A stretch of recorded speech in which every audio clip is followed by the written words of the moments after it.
I have in the last 6 months been able to focus on issues which I thought were low-hanging fruits, which can be converted to results for the people at large and for industry quickly. I've been focusing largely on policy-driven issues. So one of the mantras that's most dear to me is a root cause analysis of where things have gone wrong or what we can do to ensure that I'm not sorting out one issue at a time or one complaint or one individual problem, but trying to set right the ecosystem.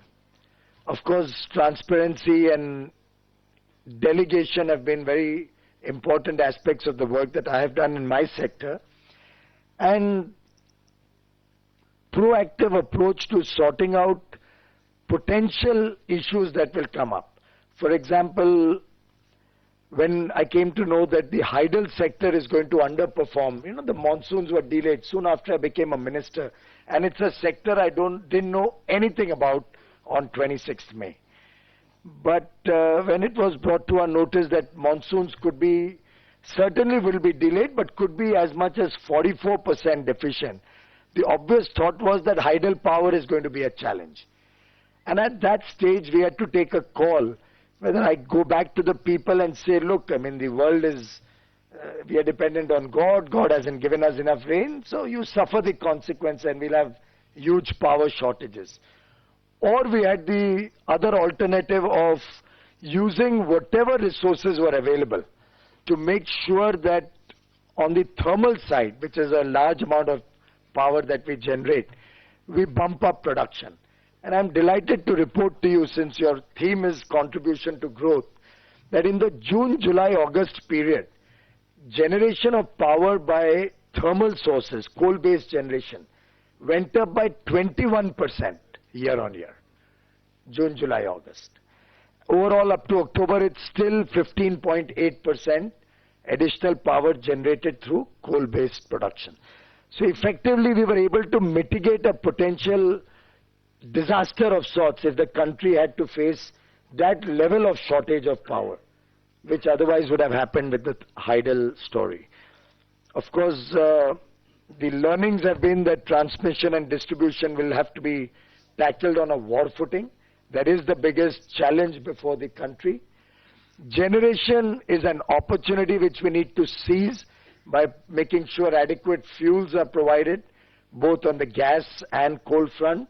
I've set ambitious targets of 1 billion tons for Coal India, another 500 million which I expect the generators and private sector to contribute. And I'm fairly confident that come 2019, India will be in a situation where we don't know what to do with the coal. You say everybody wants restructuring, but the fact is that when you wanted to get somebody from the private sector to head Coal India, the response was rather tepid. There is a little more talk happening on that end as well. Is that a question to me or to all these illustrious ladies and gentlemen? I'm pointing it out to you. I'm pointing it out to you to raise that point as well. You want me to egg them on a little bit, huh? But I felt sad. I felt disappointed. In fact, the first time I think I mooted that was probably at a FICCI program. I don't remember. Or it was at a media house program at Taj Mansingh. But I just off the cuff, I'd mooted this point that I remember when I was not a full-time politician, I was continuing to do my investment banking practice. A couple of very dear friends who are very large players on the stock market and must be dancing all the way right now with the way stock market is going, used to always tell me, Piyush, sab chhod chhad ke abhi just get into full-time politics. You've got to do this, you've got to do that. And I remember telling the gentleman, I can tell you the name offline afterwards, I remember fighting with him, कि यार आप मेरे को तो बोल रहे हो सब कुछ करो, बाकी लोगों की क्या जिम्मेदारी है? क्या बाकियों की भी कुछ जिम्मेदारी है देश के प्रति, या वो वन वे ट्रैफिक है कि ज्ञान दे सकते हैं?